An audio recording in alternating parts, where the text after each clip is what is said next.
We started a series already, and this is the second of them all. But in our previous video, we talked about array instances of the art method, to be precise. I'll put the link somewhere. So head on to watch the first part of this array series. In today's video, we're going to talk about the concat method. One of the main functions of the concat method is it is used to merge two or more arrays together. Now, this method does not change the existing arrays, but rather it returns a new array. Now, let's see that in practice. In our code over here, we have two variables that stores array. The first variable is called array1 and the second variable is called array2. Now, to see the concat method in action, we are going to tell the console that it should use our first array as a reference. But this is how it is done. Array2.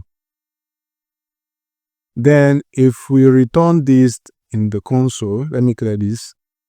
If we return this in the console by running node app.js, we have the new set of array. It is also interesting for you to note that you can do this in reverse.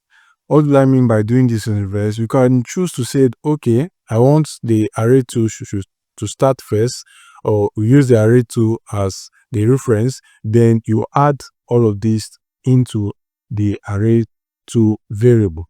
Now, we just need to change the numbers array 2 and 1.